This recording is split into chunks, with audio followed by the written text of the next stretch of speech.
তাহাজ্জুদ আর ফজরের অভ্যাস আছে যার, রহমত পূর্ণ প্রভাত হয় তার।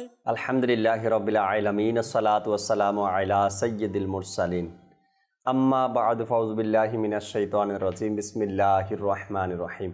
আসসালাতু ওয়াসসালামু আলাইকা ইয়া রাসূলুল্লাহ ওয়া আলা আলিকা ওয়া আসহাবিকা ইয়া হাবিবাল্লাহ। আসসালাতু ওয়াসসালামু আলাইকা ইয়া নবিয়াল্লাহ ওয়া আলা আলিকা ওয়া আসহাবিকা ইয়া নূরাল্লাহ। মাদানী চ্যানেলের দর্শক শ্রোতা, আলহামদুলিল্লাহ আরও একবার উপস্থিত হয়েছি রহমতপূর্ণ প্রবাদ এই অনুষ্ঠান নিয়ে।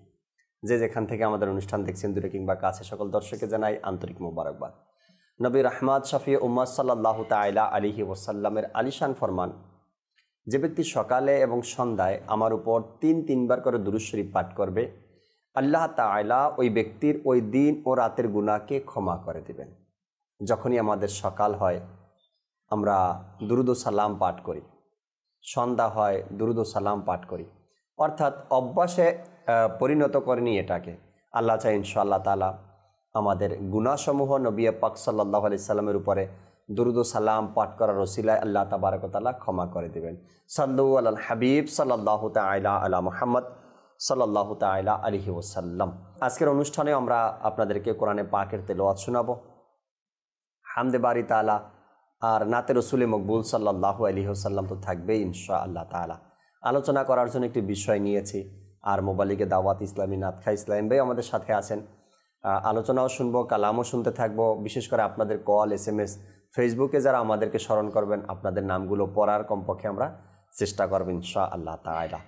যে যেখানে আছি আমরা ভালো ভালো নিয়ত সহকারে অনুষ্ঠান দেখতে বসি, ছোট হই বা বড় হই, আমাদের একটা ভালো নিয়ত থাকা দরকার যে আমি অনুষ্ঠানটা কেন দেখছি। অবশ্যই কিছু না কিছু শেখার জন্য, কিছু তথ্য জানার জন্য, কিছু কথা শেখার জন্য, নেকির দাওয়াত শোনার জন্য অনুষ্ঠানের সামনে বসছি। তো এই নিয়তগুলো করে নেওয়া দরকার আমাদেরকে, যাতে করে আমল নামায় সওয়াব লেখা হয়। আল্লাহ তাবারক ওয়া তাআলা বোঝার তৌফিক দিক। আসুন আমরা ভালো ভালো নিয়ত সহকারে কোরআনে পাকের তেলাওয়াত শ্রবণ করি, সাথে তর্জমাও আমরা দেখে নিব স্ক্রিনের উপরে যে তর্জমা আসে কানজুল ঈমান থেকে। সাল্লু আলাল হাবিব সাল্লাল্লাহু তাআলা আলা মুহাম্মদ। জি, কোরআনে পাকের তেলাওয়াত। আউযু বিল্লাহি মিনাশ শাইতানির রাজীম। বিসমিল্লাহির রহমানির রহিম। فيهما من كل فاكهة زوجان فبأي آلاء ربكما تكذبان متكئين على فرش بطائنها من استبرق وجنى الجنتين دان فبأي آلاء ربكما تكذبان فيهن قاصرات الطرف لم يطمثهن إنس قبلهم ولا جان فبأي آلاء ربكما تكذبان كأنهن الياقوت والمرجان فبأي آلاء ربكما تكذبان هل جزاء الإحسان إلا الإحسان فبأي آلاء ربكما تكذبان صدق الله العظيم। সুবহানাল্লাহ, সুবহানাল্লাহ। আল্লাহ তাবারক ওয়া তাআলার নাজিলকৃত এই কোরআন, যেখানে রয়েছে আমাদের জন্য দিক নির্দেশনা, জান্নাত কিভাবে আমরা লাভ করতে পারি আর কিভাবে একজন মানুষ মুক্তির পথ খুঁজে পেতে পারে, এই সকল দিক নির্দেশনাগুলো আল্লাহ তাবারক ওয়া তাআলা এই কোরআনে পাকে ইরশাদ করেছেন। হয়তোবা আমরা কোরআন থেকে দূরে থাকার কারণে এই বিষয়গুলো আমাদের জানা নেই বা আমরা জানি না। হালাল হারামের পার্থক্য কিভাবে করব, আত্মীয় সম্পর্কে কিভাবে বজায় রাখব, কোন পথে চললে আমি জান্নাত পাবো, কোন পথে চললে জাহান্নাম রয়েছে, এই সকল তথ্যগুলো কোরআনে পাকের মধ্যে। কিন্তু আমরা না পড়ার কারণে, না জানার কারণে, অধ্যয়ন না করার কারণে আমাদের ততটা জ্ঞান নেই কোরআন সম্পর্কে।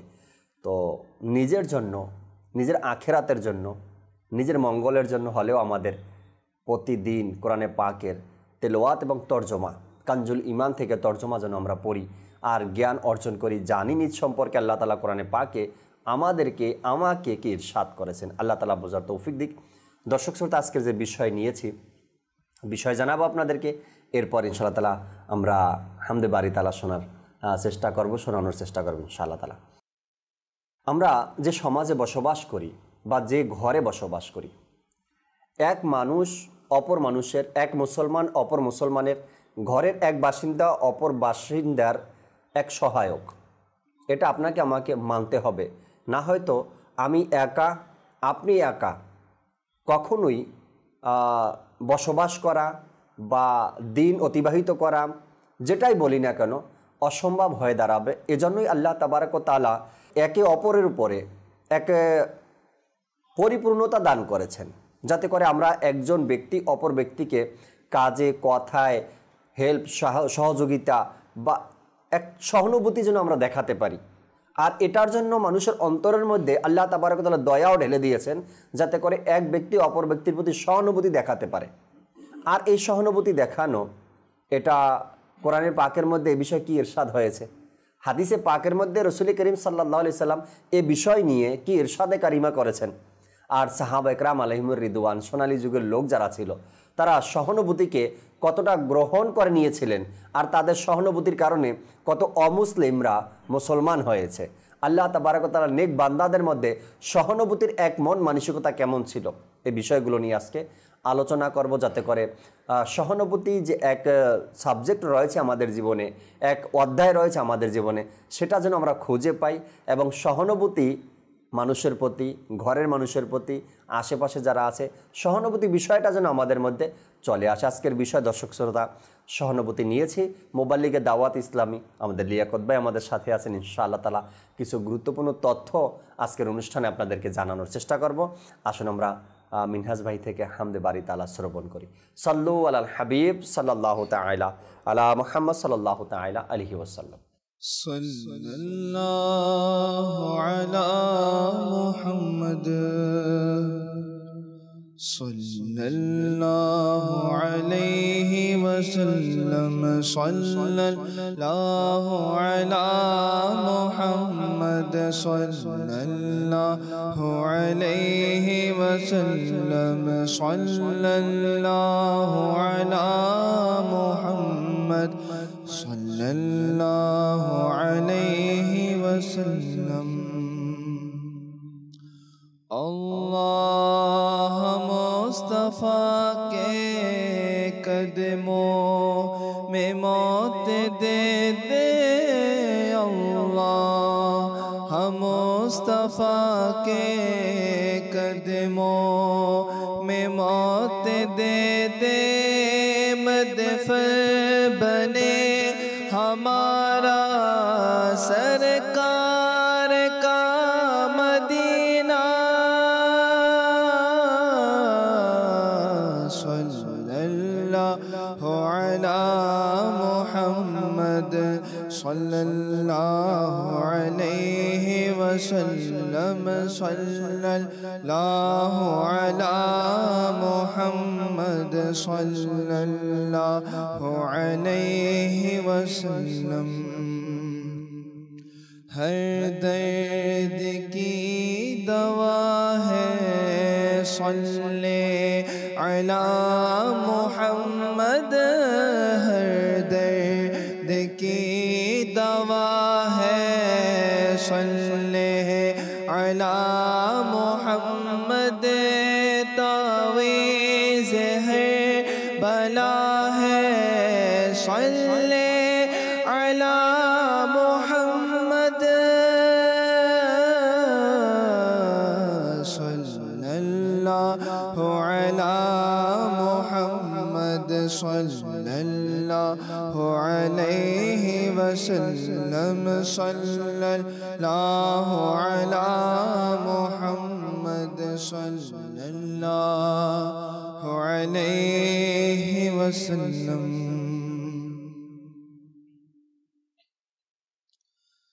हक ला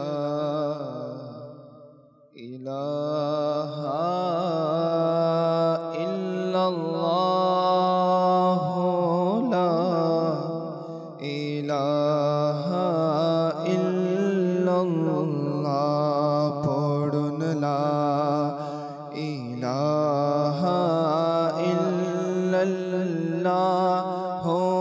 লা ইলাহা ইল্লাল্লাহ পড়ুন লা ইলাহা ইল্লাল্লাহ লা ইলাহা ইল্লাল্লাহ حسبي ربي جل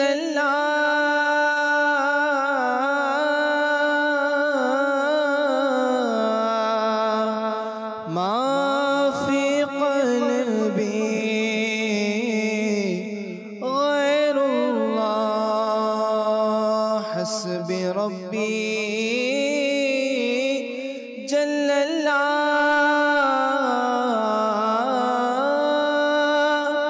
ما في قلبي غير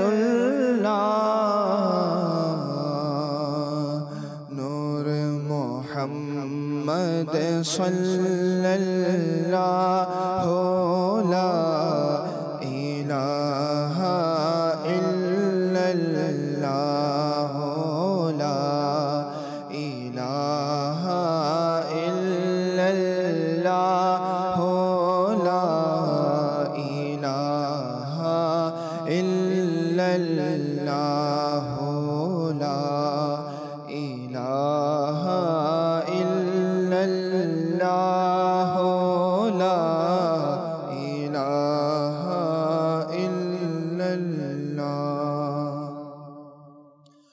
أول آخر تمہیں اللہ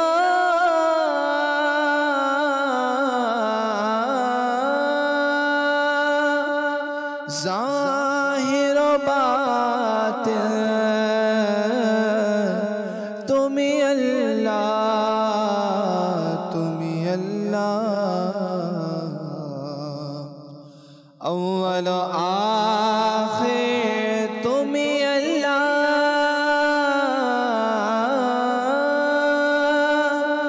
ظاہر و باطن تمہیں اللہ حافظ و ناصر تمہیں اللہ لا الہ الا اللہ لا الہ الا اللہ لا الہ الا اللہ لا الہ الا اللہ لا الہ الا اللہ حسب ربی جے بولبے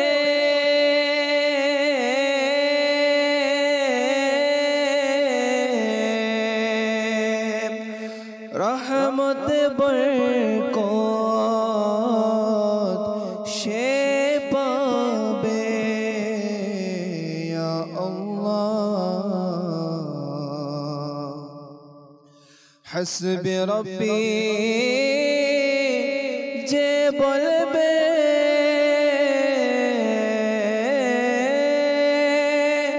رحمت برکات شے পাবে উদ্দেশ্য পূর্ণ হবে লা ইলাহা ইল্লাল্লাহ লা ইলাহা ইল্লাল্লাহ লা ইলাহা ইল্লাল্লাহ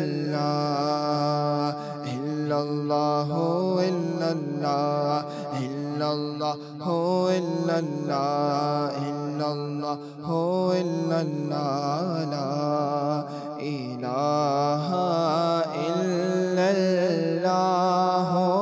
লা ইলাহা ইল্লাল্লাহ পড়ুন লা ইলাহা ইল্লাল্লাহ লা ইলাহা ইল্লাল্লাহ मौला दिल का ज़ग छुड़ा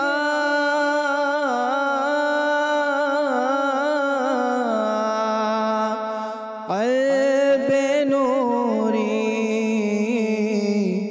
पाए जिला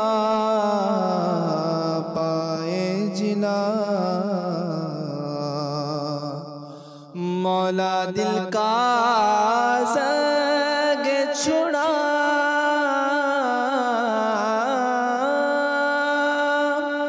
क़ल्ब नूरी पाए जिला दिल को कर दे आईना जिसमें चमके ये कलमा हक़ ला इलाहा इल्लल्लाह ला इलाहा इल्लल्लाह ला इलाहा इल्लल्लाह मुहम्मद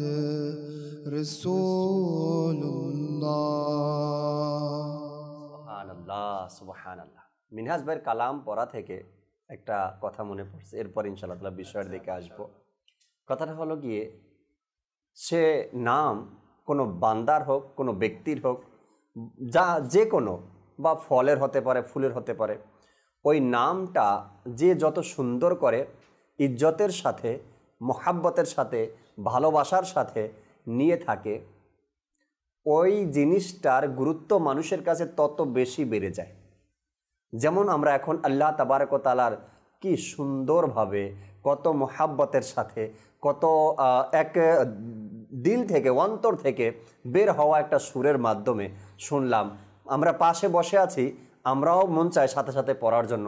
হয়তো মাদানী চ্যানেলের সামনে আপনারা যারা আছেন, আপনারাও মন চাইছে নাতখার সাথে সাথে আমরাও হামদে বাড়ি তালা পড়ি। তার কারণ হলো গিয়ে, এক ভালোবাসা নিয়ে, এক মোহাব্বত নিয়ে ওই আল্লাহ তাবারক ওয়া তাআলার নামটা যখন আমাদের সামনে নেওয়া হয়, তখন আমরাও ওই নামের সুরে সুরে, তালে তালে জিকির করতে থাকি। ঠিক একজন মানুষের নামও যদি লিয়াকত ভাই, আমার ঘরের সন্তান বা আমার ঘরের কেউ, ওই ব্যক্তির নামটা যদি আমি ঘরের মধ্যে সুন্দর মতো নেই, তো আমার নাম, আমার ডাকা, আমার আওয়াজ দেওয়াটা শুনে আশেপাশের মানুষগুলোও কিন্তু আমার সেই ব্যক্তির প্রতি নামটা তারাও সুন্দর করে নেয়। আর অনেক এলাকাতে, অনেক বাড়িতে দেখবেন মা বাবা নাম রেখেছে কালু মিয়া। হয়তো বা যে কোনো কারণে, বা নামের অর্থ জানে না, বা নাম খুঁজে পায় না, যে কোনো কারণে কালু মিয়া নাম রাখছে। এখন নিজেরাই কালু মিয়া রাখার পরে নিজের ঘর থেকেই আবার আসছে, কালুর জায়গায় কত যে পরিবর্তন হয়েছে, এটাকে ছাট কাট করে কালু মিয়াকে আর কালু মিয়া রাখে নাই, এক দুই অক্ষরে নিয়ে আসছে। এখন এলাকার সবাই তাকে ওই নামেই ডাকে, শর্ট নামে ডাকে। তো এটা ঘর থেকেই কিন্তু আসে। আমি আমার সন্তানকে, আমি আমার ভাইকে যত সুন্দর নামে ডাকবো, যত ভালো করে ডাকবো, আমার আশেপাশে যারা আছে, পাড়া প্রতিবেশী যারা আছে, তারাও কিন্তু তার নামটা ওইভাবেই ডাকা শিখবে। না হয়তো আমার মতো তারাও ডাকবে। আল্লাহ তাবারক ওয়া তাআলাকে তো সর্বোচ্চ সম্মানের সাথে যতটুকু সম্ভব হয় ভালোবাসা নিয়ে যখন ডাকবো, আল্লাহ চায় আমাদের হৃদয়ের যে মরিচা আছে এগুলো দূর হয়ে যাবে, এবং আমার আপনার কারণে অন্যরাও আরও সুন্দর করে আল্লাহ তাবারক ওয়া তাআলার জিকির এবং হামদে বাড়ি তালা পড়বেন ইনশাআল্লাহ তাআলা। আমাদের লিয়াকত ভাই যেহেতু আছে, আজকের বিষয় সহানুভূতি। মাশাআল্লাহ, সহানুভূতি আসলেই পূর্বের সোনালী যুগে খুবই দেখা যেত। আর সহানুভূতি বা সহমর্মিতা একই কথা। জি জি। তো এগুলো আসলে ইসলামের অনন্য একটি শিক্ষা, যেটা আমাদেরকে ইসলাম দিয়ে থাকে, যে আমরা যাতে একে অপরের প্রতি সহানুভূতি দেখাই। সহানুভূতি মানে কি? অনেকে তো অনেক রকম সংজ্ঞা দিয়েছে। আমি কিছুটা সংজ্ঞা এভাবে দিচ্ছি যে সহানুভূতি মানেই হচ্ছে অপরের অনুভূতিকে নিজের মনে করা। আল্লাহ। অর্থাৎ অপরের কষ্টকে নিজের কষ্ট মনে করা, অপরের দুঃখকে নিজের দুঃখ মনে করা, অপরের যে একটা মানে এখন বিপদসংকুল অবস্থায় আছে, মুসিবতের মধ্যে আছে, পেরেশানির মধ্যে আছে, যে হালতের মধ্যে থাকুক না কেন এটাকে নিজের মনে করে নেওয়া, এটাকে বলা হচ্ছে সহানুভূতি। তো সিম্প্যাথিও বলা হয়। তো আসলে শুরুতেই আপনি যেটা বলেছেন যে আমরা সমাজে একত্রে বাস করি, আমরা একে অপরের সহায়ক, পরিপূরক, সম্পূরক যাই বলি না কেন, আমরা কিন্তু একে অপরকে ছাড়া বাঁচতে পারবো না। একা কখনোই কোনো জীব বা মানুষ বা মাকলুক বাঁচতে পারে না। তো এজন্য আমরা যেহেতু সমাজের মধ্যে আছি, পারিবারিকভাবে আমরা একত্রে বসবাস করি, তো যার কারণে আমাদের একে অপরের সহানুভূতির প্রয়োজন হয়। আপনি দেখবেন জাকির ভাই, যখন কোনো একটা মানুষ দুঃখের মধ্যে পতিত থাকে, কষ্টের মধ্যে পতিত থাকে, বা কোনো একটা সমস্যার মধ্যে জর্জরিত থাকে, তখন তার পাশে গিয়ে যদি কেউ না দাঁড়ায় না, তার এটা আরো বড় বোঝার মতো হয়ে দাঁড়ায়। অর্থাৎ সেটা কিন্তু ছোট একটা সমস্যা বা অল্প একটা ক্ষণিকের একটা মুসিবত, কিন্তু এই সময়েও যদি কেউ পাশে না দাঁড়ায়, মনে হয় যেটা অনেক বড় সমস্যা, আমার মাথা থেকে কিভাবে এটা সরবে। কিন্তু কোনো দুঃখের সময়, কোনো মুসিবতের সময়, পেরেশানির সময় যদি কোনো মানুষ, কোনো মুসলমান, কোনো ভাই আমার পাশে এসে দাঁড়ায়, তখন আমার যত বড়ই পেরেশানি হোক না কেন এটাকে খুবই নগণ্য মনে হয়। তো এজন্য দ্বীন ইসলাম আমাদেরকে এ ব্যাপারে খুবই তাগিদ দিয়েছে, খুবই উৎসাহ প্রদান করেছে যে আমরা যাতে এক মুসলমানকে অপর মুসলমান সহানুভূতি দেখায়, সহমর্মিতা দেখায়। আমার প্রিয় নবী সাল্লাল্লাহু আলাইহি ওয়াসাল্লামের ফরমান যে উনি হাদিসে পাক ইরশাদ করেছেন যে এক মুসলমান হচ্ছে অপর মুসলমানের ভাই। আমরা সবাই জানি যে আমরা এক মুসলমান অপর মুসলমানের ভাই ভাই। তো ভাই ভাই হওয়া সত্ত্বে আমাদের উচিত যাতে আমরা অপর ভাইয়ের কাছে, অপর ভাইয়ের মুসিবতের সময় এগিয়ে যাই। এখন বিষয়টা হচ্ছে যে আমরা ভাইটাকে কিভাবে নিচ্ছি। এখন দেখুন, আমার কোনো আপন ভাই যদি মুসিবতে থাকে আমার ফিলিংস কেমন হয়, বা আমার জাকির ভাই যদি মুসিবতে থাকে আমার ফিলিংস কেমন হয়। নবী পাক আলাইহিস সালাতু ওয়াসসালাম তো বলেননি যে একই ঘরে জন্মানো দুই মুসলমান ভাই ভাই, উনি বলেছেন পুরো মুসলিম উম্মার মধ্যে যারা মুসলমান আছেন তারা এক অপরের ভাই ভাই। এখন যদি আমি এই ফিলিংসটা না আনি যে ইনি হচ্ছেন আমার ভাই, তাহলে দেখা যাবে যে আমার ওনার প্রতি যে অনুভূতি, সহানুভূতি, এটা আমার অন্তর থেকে আসবে না। আবার নবী পাক আলাইহিস সালাতু ওয়াসসালাম আরেকটি জায়গায় বলেছেন যে এক মুমিন আরেক মুমিনের ইমারতের মতো। অর্থাৎ ইমারত বলতে যে আমরা বিল্ডিং করছি, এখানে এক একটি ইট আরেকটি ইটকে শক্তি যোগাচ্ছে, সহায়তা করছে, শক্তি যোগাচ্ছে। আপনি দেখবেন এখানে যদি একটা ইট আমি সরিয়ে ফেলি তাহলে এই ইমারতটা পরিপূর্ণ হবে না, হ্যাঁ, কোনো দিকে অসম্পূর্ণ রয়ে যাবে, পরিপূর্ণ দেখাবে না। তো এজন্য যদি আমরা সমাজের মধ্যে বসবাস করতে চাই, আচ্ছা আমরা তো পূর্বের এপিসোডেও বলেছি না মুমিনের নিদর্শন, তো মুমিনের নিদর্শনের মধ্যেই তো এটা থাকবে যে আমরা একে অপরের মুসিবতে এগিয়ে যাব, একে অপরের কষ্টের মধ্যে এগিয়ে যাবে, একে অপরকে সহানুভূতি দেখাবো। হাদিসে তাইয়্যিবার মধ্যে আরও অনেক ইরশাদ এসেছে যে আমরা যাতে এক মুসলমানের সম্মানকে হানি না করি, এক মুসলমানের রক্ত, সম্পদ, প্রাণ, জান, মাল এগুলো অপর মুসলমানের জন্য হারাম।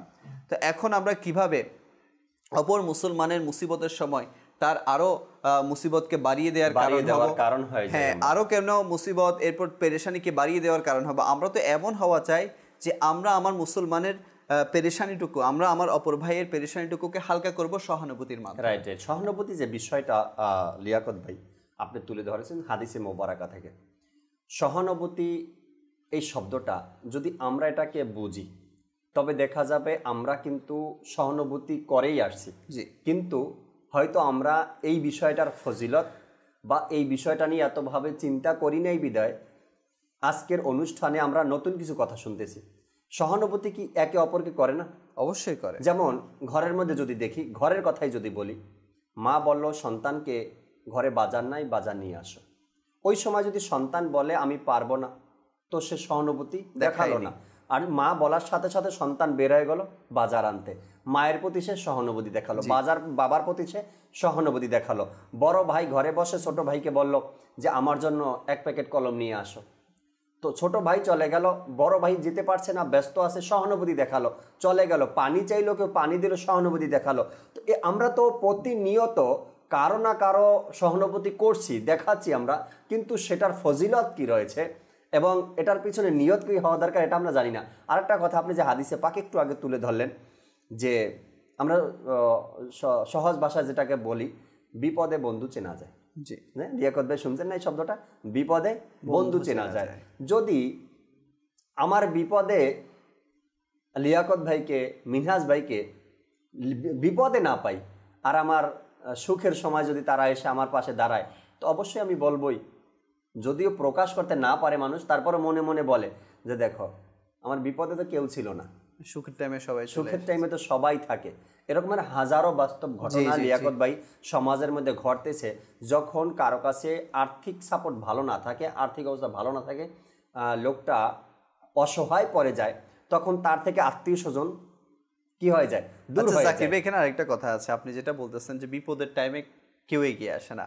অনেক সময় দেখা যায় কেউ আর্থিকভাবে সমস্যায় পড়ে গেছে, এখন আরেক মুসলমান চিন্তা করে, আরেক ভাই চিন্তা করে, এখন আমি যদি তাকে সহানুভূতি দেখাতে যাই হয়তো বা আমি ফেসে যাব, সে হয়তো বা আমার কাছে চেয়ে বসবে। হ্যাঁ, এই চিন্তাধারার ব্যাপারেও আপনি কিছু বলবেন যে এইরকম চিন্তাধারা কেন রাখি আমরা, যে আমি সহানুভূতি দেখানো মানে হচ্ছে যে আমি আমার যতটুকু আছে ততটুকু আমি দেওয়ার চেষ্টা করব সামর্থ্য মোতাবেক। আমি এদিকে যেতে চাচ্ছিলাম লিয়াকত ভাই, সেটা হলো গিয়ে একজন ব্যক্তির টাকা নাই, সে তার রুজি রোজগার কম বা উপার্জন কম, এখন অসহায় বিদায় আমি ভাবি এটা কি আমি যদি তার কাছে যাই এখন সহানুভূতি দেখাই, হয়তো বা আমার পকেট থেকে কিছু টাকা দিয়ে তাকে সহানুভূতি দেখা হতে হবে, এটা সম্পূর্ণ ভুল একটা ধারণা। তার কারণ হলো গিয়ে আমি এখন কোনো ব্যক্তি বিপদে আছে, তার পাশে গিয়ে যদি একটু সাহসও যোগাই না, আরে লিয়াকত ভাই এত টেনশন করার কিছু নাই, আল্লাহ তাবারক ওয়া তাআলা আছেন সাথে, সকল সমস্যার একদিন সমাধান হয়ে যাবে, আপনি এত টেনশন নিয়েন না, আমি আপনার ভাই, যা প্রয়োজন আমাকে বলবেন আসে। আপনার কাছে সে লক্ষ টাকা চাইবে না, কিন্তু আপনি যে পাশে গিয়ে একটু দাঁড়িয়েছেন আর বলছেন বলে এই সময় এত দুশ্চিন্তা করার দরকার নেই, আল্লাহ তাবারক ওয়া তাআলার উপরে ভরসা রাখেন আর কিছু চেষ্টা করেন, হয়তো বা আল্লাহ তাআলা এর কোনো সঠিক সমাধান আপনার জন্য রেখেছেন বা ভালো কিছু রেখেছেন। এই এক সপ্তাহ আগে কোনো একজন ইসলামী ভাই তার অনেকগুলো পেরেশানির কথা আমাকে শোনালেন। আমাদের কাজই তো শোনা, কিছু করতে পারি আর না পারি এটাই সহানুভূতি, তার দুঃখের কথাগুলো আমি শুনে নিলাম। সব কথা শোনার পরে লিয়াকত ভাই আমি তাকে উত্তর দিলাম, হয়তো বা আল্লাহ তাআলার পক্ষ থেকে আপনার জন্য পরীক্ষা, একটু ধৈর্য ধারণ করেন, হয়তো বা এর চাইতে ভালো কিছু আছে। এ যে বললো আমাকে কষ্টের কথাগুলো, নিজে কিছু হালকা হলো, এরপরে আমি যতটুকু পারলাম তাকে পরামর্শ দিলাম, ধৈর্য ধরার উপদেশ দিলাম, আর আল্লাহ তাবারক ওয়া তাআলার উপরে ভরসা রাখার কথা বললাম, হয়তো বা তার 50% টেনশন দূর হয়ে গেছে। এটাই তো আপনি যে সঠিক সময় সঠিক কথা বলবেন একটা জায়গাতে গিয়ে, এটাও একটা সহানুভূতি আপনার আমার জন্য। আর এটাই যদি না পারি তবে তো আর আমার সময়ও কেউ থাকবে না লিয়াকত ভাই, আমার পেরেশানির সময়ও কেউ থাকবে না, আমার বিপদেও কেউ থাকবে না। তো ওই আমি যেমন চিন্তা ভাবনা করি, মানুষও আমার ব্যাপারে চিন্তা ভাবনা করবে, জাকির ভাই এখন বিপদে আছে, এখন তার কাছে যাওয়া যাবে না। এটা যেন না হয়, সঠিক সময় সঠিক পরামর্শ দেওয়া, এটাও আবার আমাদের সমাজের মধ্যে এটাও দেখা যায় যে যাদের সামর্থ্য আছে তারাও কিন্তু এগিয়ে আসে না। মানে একটা কথা হচ্ছে যে আমরা পারবো, দেখা যাচ্ছে যে আমার এক মুসলমান ভাই খুবই কষ্টে আছে, আমি চাইলেই তাকে সাহায্য করতে পারবো, কিন্তু এটাও এগিয়ে আসি না কেন, যে এগিয়ে গেলে তো মানে আমার পকেট শূন্য হয়ে যাচ্ছে। আসলে পকেট শূন্য হচ্ছে না, আমি এটা দেখি যে আমি এক মুসলমান ভাইকে সাহায্য করার ব্যাপারে আল্লাহ পাকের পক্ষ থেকে কত বড় প্রতিদান পাবো। তো এই জিনিসগুলো আমাদের চিন্তা করা উচিত। এবং ফজিলতের দিক থেকে যদি তাকাই, তবে আমাদেরকে সবার আগে অগ্রসর হওয়া দরকার, সবার আগে এগিয়ে যাওয়া দরকার। বাংলাদেশে হাজার মানুষ পাবেন, অসংখ্য মানুষ পাবেন যারা সহানুভূতি কিভাবে দেখায়, যখনই তার কানে কোনো শব্দ আসে, অমুক গ্রামে অমুক এলাকাতে কোনো এক ব্যক্তি ছেলে সন্তান না থাকার কারণে সে অসহায়, সে টাকার চিন্তা করে না, গোপনে গিয়ে দিয়ে আসে, যেটা ছিল সোনালী যুগের সাহাবা একরামের মধ্যে, গোপনে গিয়ে দান করে আসে, দিয়ে আসে, আবার গিয়ে জিজ্ঞাসা করে। ঘর তো এমনও শুনেছি আমি যে চিনা নাই জানা নাই, এক শহর থেকে আর এক শহরে গিয়ে যখন শুনছে অভাবের মধ্যে আছে, তো গিয়ে তাকে ঘর বানিয়ে দেয়া, টাকা পয়সা দিয়ে সাপোর্ট করা, আর্থিক সহযোগিতা করা, এবং আরও যত কিছু প্রয়োজন এমনটাও করে মানুষ, কিন্তু এটা পাশে কেউ জানে না কে করছে, এই কথাটা কেউ জানে না, এমন অনেক লোক আছে, লিয়াকত অনেক লোক আছে। কিন্তু এটা একটা মনের ইচ্ছার উপরে কাজ করে। আপনাকে যে লক্ষ টাকা দিয়েই কাউকে সহানুভূতি দেখাতে হবে এমনটা নয়, একটা ভালো পরামর্শ দিয়েও হতে পারে, আবার 5 টাকা দিয়েও কিন্তু সহানুভূতি হতে পারে। আবার কোনো ব্যক্তি অনেক বড় একটা ওজনওয়ালা একটা সামান উঠাতে পারছে না, আশেপাশে কেউ নেই, আমি গিয়ে যদি তাকে একটু সাপোর্ট করি, একটু ধরে তার মাথায় তুলে দেই, এটাও সহানুভূতি হতে পারে। যে কোনো ভাবে করতে পারেন যদি মনের মধ্যে সদ ইচ্ছা থাকে, আর যদি না থাকে। আর যারা আপনি যেটা বলেছেন যে অসহায়ের পাশে দাঁড়ানো, আমি দেখেছি সোশ্যাল মিডিয়ার মধ্যে যে কিছু কিছু বান্দা এমন আছে যে যারা একদমই অসহায়, মানে ধরেন যারা অপরের কাছে হাত পাতে বা একদম কোনো মতে তাদের মানে সংসারটা চলছে, তো তাদের কাছে গিয়ে যদি 100 টাকার একটা নোটও ধরে দেয় না, তারা অনেক খুশি হয়ে যায় জাকির ভাই। মানে তাদের কাছে লাগে এটা অনেক কিছু। তো আসলে অপরকে খুশি করার জন্য যে অঢেল সম্পদের প্রয়োজন হয় এটাও না, কিছু জিনিস আছে সামান্য জিনিসে অপর মুসলমানের দিল খুশি করে দেওয়া যায়। আর কিতাবের মধ্যে তো এটাই এসেছে যে ফরজ ইবাদতের পরে যদি সবচেয়ে উত্তম কোনো ইবাদত হয় সেটা হচ্ছে মুসলমানের অন্তরের মধ্যে খুশি প্রবেশ করানো। তো এটাও যদি আমরা নিয়ে নেই যে সহানুভূতির একটা অন্যতম মাধ্যম, যে আমি যতটুকু পারি, সেটা হতে পারে 100 টাকা, হতে পারে 200 টাকা, হতে পারে বা তার ঘরের কিছু সামান বা তার ঘরের বাচ্চাদের জন্য কিছু নিয়ে যাওয়া, সেটা হতে পারে 1 ডজন কলাও হতে পারে। কিছু না যে আমরা যেটা চিন্তা করি যে না অনেক কিছু দেওয়ার পরে তাকে আমি খুশি করতে পারবো, না, এমন অনেক মানুষ আছে আপনি সামান্যতেই তার অন্তরে খুশি প্রবেশ করাতে পারবেন। আল্লাহ তাবারক ওয়া তাআলা বোঝার তৌফিক দিক। আমাদের সাথে মিনহাজ ভাই আছে, নাতে রাসূল মকবুল সাল্লাল্লাহু আলাইহি সাল্লাম আমাদেরকে শুনান, এরপরে দর্শকের কল, SMS এবং যে প্যাকেজ রয়েছে আমাদের সাথে তাও আমরা নেওয়ার চেষ্টা করব ইনশাআল্লাহ তাআলা। সাল্লু আলাল হাবিব সাল্লাল্লাহু তাআলা আলা মুহাম্মদ সাল্লাল্লাহু তাআলা আলাইহি ওয়াসাল্লাম। এমন দয়া করো খোদা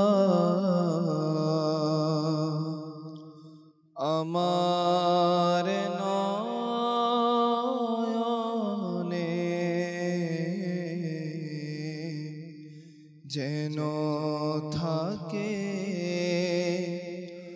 নবীর ছবি আমার নয়নে আঁকা। এমন দয়া করো খোদা আমার নয়নে, যেন থাকে নবীর ছবি আমার নয়নে।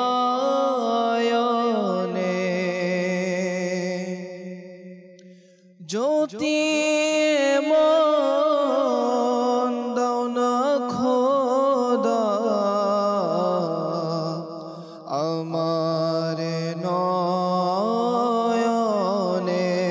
জ্যোতি মন দাও না খোদা আমার নয়নে,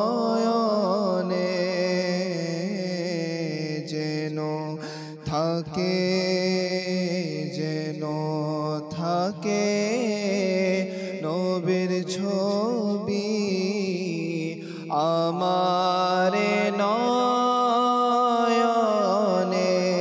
আঁকা, যেন থাকে নবীর ছবি আমার নয়নে।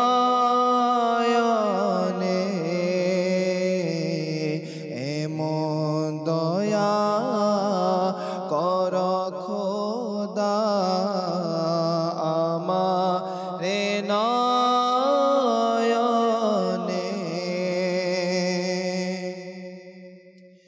ফেরেশতারা বলে আমায়, বলো তুমি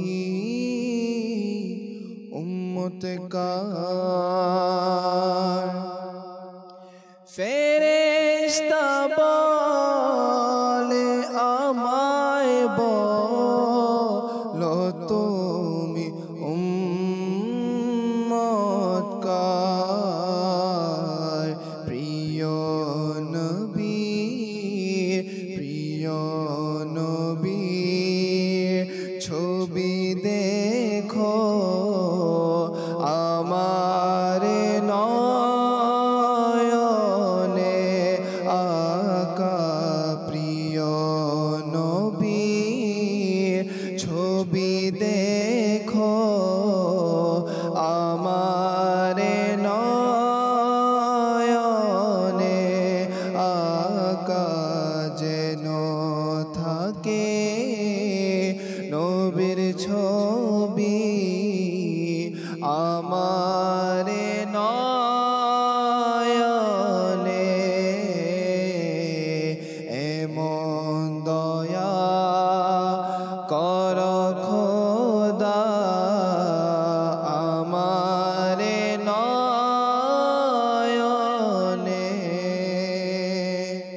আমায় মিলে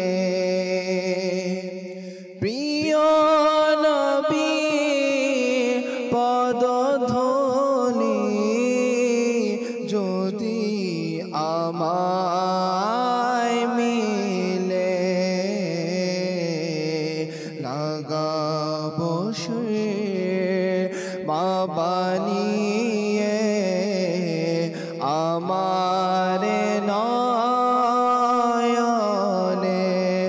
আকা লাগাবো সে মা বানিয়ে আমারে নয়নে এমন দয়া কর খোদা আমারে নয়নে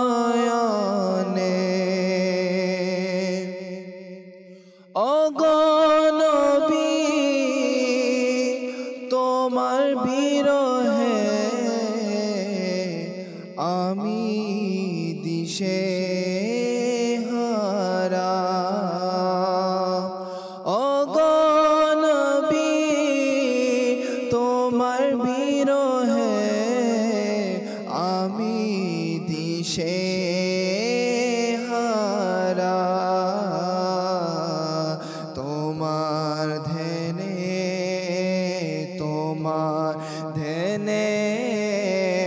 আছে অশ্রু আমারে নয়নে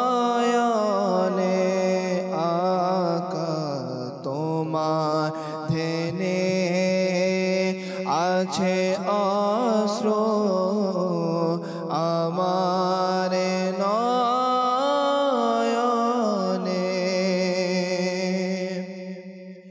তোমার ভালো বাসায় গো আমার প্রিয় নবী তোমার ভালো বাসায় গো আমার প্রিয় নবী রয়েছে অশ্রুর ফোয়ারা আমারে নয়নে আকা রয়েছে অশ্রুর ফোয়ারা আমারে নয়নে এমন দয়া কর খোদা আমারে নয়নে আকা যেন থাকে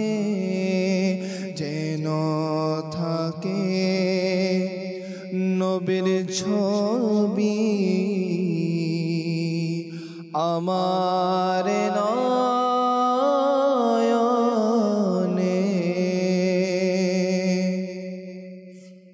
আল্লাহ এমন নয়ন দান করো যে চোখ দিয়ে নবী করিম সাল্লাল্লাহু তাআলা আলাইহি সাল্লামের নুরানি রওজা বারবার যেন জিয়ারত হয় আর স্বপ্নের মাধ্যমে হুজুর করিম সাল্লাল্লাহু আলাইহি সাল্লামের দিদার হয়। এমন নয়ন দান করো, এমন চোখ দান করো। আল্লাহ তাআলা সে তৌফিক আমাদেরকে দান করুক। এই চোখকে সকল প্রকারের হারাম দেখা থেকে আমরা যেন বাঁচাতে পারি, আর এই চোখ দিয়ে যেন নবী করিম সাল্লাল্লাহু আলাইহি সাল্লামের নুরানি রওজা মোবারক আর স্বপ্নের মাধ্যমে আমার নবীর দিদার যেন আমরা করতে পারি। আল্লাহ তাআলা সে তৌফিক দিক। আজকের বিষয় নিয়ে আলোচনা করছিলাম, না তো শুনছিলাম, দর্শকের কিছু কল শুনবো, এরপরে আপনাদের SMS এর দিকে যাবো ইনশাআল্লাহ তাআলা। জি, কল শুনিয়ে দিন। আমি পঞ্চগড় আমার পাড়া থেকে বলছিলাম। আচ্ছা, আমি এখন লাইভ অনুষ্ঠান দেখতেছি, আমার খুব ভালো লাগে। আমি একটি কালাম লাগছে এমন হয়তো নবী ডাকবে মদিনায়। আচ্ছা, লাগছে এমন হয়তো নবী ডাকবে আমায় মদিনায়। এমন কালাম শুনতে চেয়েছে। আজকে একটা ছোট্ট নাতখা দরকার ছিল। হ্যাঁ, যেমন কল আর তেমন একজন নাতখা যদি হয়ে যেত আজকে স্টুডিওতে, তো খুব ভালো হতো। আপনার মতো এমন করেই কালাম শোনাতো সে, আস্তে আস্তে আস্তে আস্তে করে মদিনা মদিনা। পরবর্তী কল দেন। পিরোজপুর থেকে বলছিলাম, মোহাম্মদ মামুনুর রশিদ খান।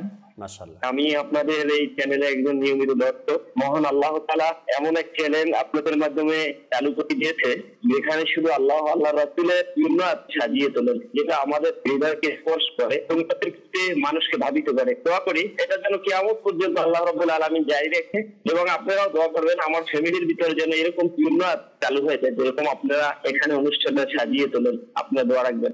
মাশাআল্লাহ। আমি দোয়া করি আপনার মতো অসংখ্য ইসলামী ভাই পিরোজপুরের মধ্যে তৈরি হয়ে যাক, যারা নিয়মিত মাদানী চ্যানেল দেখবে, দাওয়াত ইসলামীর কাজ করবে, সঙ্গ দিবে। আল্লাহ চাই ইনশাআল্লাহ তাআলা পুরো পিরোজপুর নয়, পুরো বরিশালের মধ্যে আল্লাহ চাই ইনশাআল্লাহ তাআলা একদিন এই দাওয়াত ইসলামীর কাজ প্রতিটা ঘরে ঘরে চালু হয়ে যাক। পরবর্তী কল দেন। আমার নাম আবু নুমান, চট্টগ্রাম। জি, আমি একটি নাতের আসল শুনতে চাই। জীবনে হবে কি তোমার দিদার। মাশাআল্লাহ। জীবনে হবে কি তোমার দিদার ইয়া রাসূলুল্লাহ, শোনাবো, তবে একটু অপেক্ষায় থাকতে হবে ইনশাআল্লাহ তাআলা। পরবর্তী কল। আমি যশোর থেকে বলতেছি। তাদের মাদারে খেলা আমি কন্টিনিউ দেখি, আর এই অনুষ্ঠানটা আমার কাছে ভালো লাগে, আরো ভালো লাগার কথা যে অনুষ্ঠানগুলো আপনারা চালাচ্ছেন। আচ্ছা, যশোর থেকে আপনি আমাদের কল করেছেন। মাদানী চ্যানেল ভালো লাগে, ভালো লাগার কথা এই কারণেই যে অনুষ্ঠানগুলো খুব সুন্দর হয় বা ভালো লাগে আপনার কাছে। আল্লাহ তাবারাক ওয়া তাআলা আপনাকেও বরকত দান করুক, সবসময় মাদানী চ্যানেল দেখতে পারেন, এজন্য দোয়া করি আপনি সহ আপনার পরিবার সহ সবাই সবসময় মাদানী চ্যানেল দেখুন। পরবর্তী কল। আমি নরসিংদী জেলা থেকে বলছি। আমার নাম মোহাম্মদ আব্দুল বাতেন। আচ্ছা, আমি একটি নাচ শুনতে চাই। নাচের নামটি হচ্ছে আমার প্রিয় মদিনা কি গান যে। হয়তো নাতখা ইসলাম ভাই বুঝবে কোন কালামের কথা আপনি বলছেন। আমার প্রিয় মদিনা, এতটুকু একটা কালামের মধ্যে আমি শুনেছি, বা একটা কালাম আছে আমার প্রিয় মদিনার কি যে শান, এটাই সম্ভবত। আচ্ছা, এটাই বলছেন আপনি। আল্লাহ তাআলা বরকত দান করুক, শোনাবো আপনাদেরকে ইনশাআল্লাহ তাআলা, যদি সম্ভব হয়। মিনাজ ভাই এক পংক্তি করেও যদি হয়, সবার অনুরোধগুলো রাখে। পরবর্তী কল দেন। আমি এয়ারপোর্ট পতেঙ্গা লালিয়াচর থেকে বলছি। আলহামদুলিল্লাহ, অনুষ্ঠানটি খুবই সুন্দর। আলহামদুলিল্লাহ, আল্লাহ তাআলার দয়ায় অনেক ভালো লাগছে। মাশাআল্লাহ, আল্লাহ তাআলা কবুল করেন। পতেঙ্গাতে হয়তো বা মাদানী চ্যানেল চলতেছে আশেপাশের এরিয়াতে, এ কারণে আপনি অনুষ্ঠান দেখছেন আর আমাদেরকে কল করেছেন। অসংখ্য এরিয়া আছে যেখান থেকে দর্শক তো আছে, কিন্তু আমাদেরকে কল হয়তো করেন না ব্যস্ততার কারণে, বা অনেকের সাহস হয় না, আবার অনেকে বলে কল দিলে ধরবে কি না। এক একজনের মধ্যে এক একটা কাজ করে লিয়াকত ভাই মাদানী চ্যানেলকে কল দেওয়ার জন্য। না হয়তো আলহামদুলিল্লাহ দর্শক তো আছেই আমাদের সাথে অনেক, আর অনেক এরিয়া থেকে। একদিন এক দর্শক, সে অনেক বছর ধরে মাদানী চ্যানেল দেখে, তো আপনার মাদানী চ্যানেল যে অনুষ্ঠানটা আছে আমার, ওই অনুষ্ঠানে কল দিছে। এ বলতেছে জাকির ভাইয়ের সাথে আমি সরাসরি কথা বলবো। আমি কখনো কল দিইনি, আজকে কল দিয়েছি, তার সাথে আমি সরাসরি কথা বলবো অনুষ্ঠান সম্পর্কে, কিছু বলার চাইছে সে। যখন আমি তার সাথে কথা বললাম, এর একদিন পরে সম্ভবত আমি আবার তারে কল ব্যাক করলাম, কল সেন্টার থেকে নাম্বার দিয়েছে আমাকে, যে এই লোকটা আপনার সাথে হয়তো কোনো বিষয় নিয়ে শেয়ার করবে, একটু কথা বলবেন আপনি। তো আমি পরের দিন কল ব্যাক করলাম তাকে। সে ভাবতেই পারে না, আর সে বিশ্বাসই করে না যেন আমি তারে কল দিয়েছি। মানে এতটাই সে আবেগপূর্ণ হয়ে গিয়েছিল, বা বলতেই বা মানে অবিশ্বাস, বলতেছে আপনি আমাকে কল করেছেন। কেননা অন্য চ্যানেলগুলোতে কল দিয়ে অ্যাভেলেবেল কথা বলতে পারে না। আলহামদুলিল্লাহ আমাদের চ্যানেলে আপনি আপনার কল আমরা শোনার সবসময় চেষ্টা করি। হ্যাঁ, হয়তো বা কারোটা আগে কারোটা পরে, না হয়তো আমরা চেষ্টা করি আপনাদের কলগুলো শোনার।